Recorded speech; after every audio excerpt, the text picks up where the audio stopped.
Siku ya leo tutajifunza kidogo jinsi unapokuwa na mapito, unapofikia sehemu na ndio na hali ya kukata tamaa.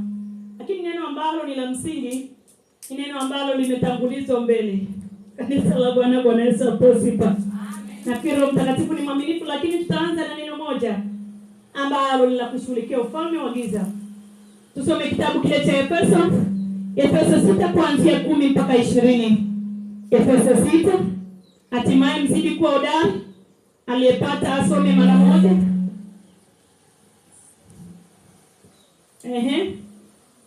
Simama juu. Hakuna aliyepata. Efeso 6 kuanzia 10.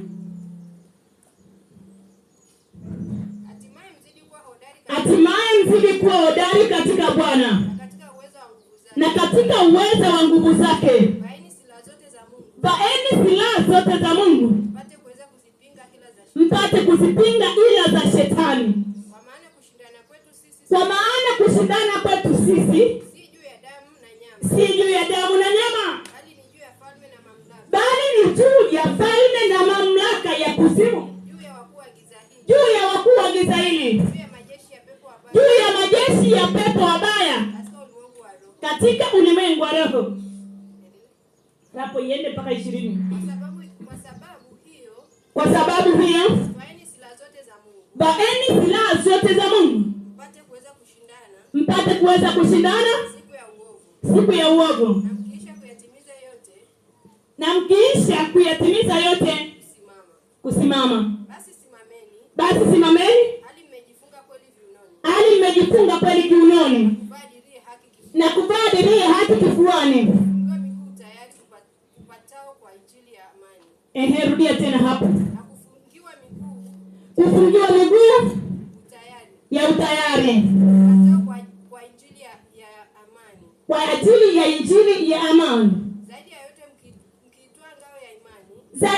ya yote mkiitoa ngao ya imani,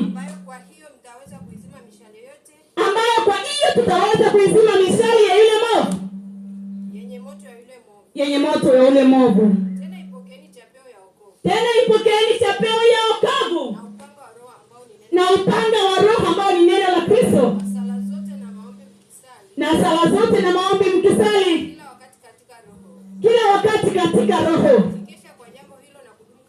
mkikesha katika jambo hilo na kudumu katika kuwaombea watakatifu. Pia na kwa ajili yangu mimi nipewe usemi kwa kufungua kinywa changu. Nani anaongea hapo? Unajua nani alikuwa anaongea hapo? Nani alikuwa anaongea hapo sana? Sema juu. Alikuwa anaongea hapo nani? Mtumishi wa Mungu. Kitabu cha Efeso ni kitabu cha nani? Nani aliandika kitabu cha Efeso? Aliandika kitabu cha Efeso ni mtumishi wa Mungu, ni Paulo. Sawa Haleluya. Haleluya. Kwa hiyo hapo ni Paulo anasema, lakini kwa siku ya leo anaongea na kanisa la sasa. Soma huo mstari, simama juu. Simama juu, unapelekwa kijeshi. Mkisali, yaani mkiniombea sasa. Twende kazi. Kwa sala zote na maombi. Mkisali katika Roho. Mkikesha kwa jambo hilo. Na mkidumu kuombea watakatifu wote.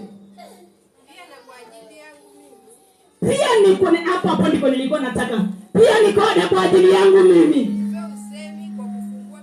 Yes.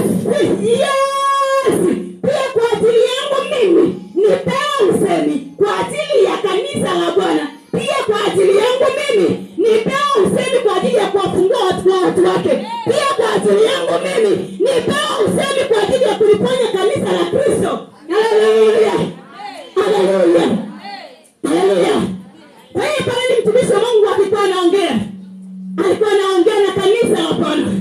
Akawaambia watumishi wamwombee ili aweze kupewa usemi.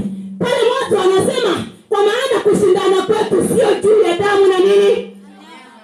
Kwa maana kushindana kwetu sio sio juu ya damu na nyama, bali ni juu ya falme wa pepo na pepo wangapi? Na pepo wabaya. Kanisa la Bwana, Bwana Yesu apewe sifa sana.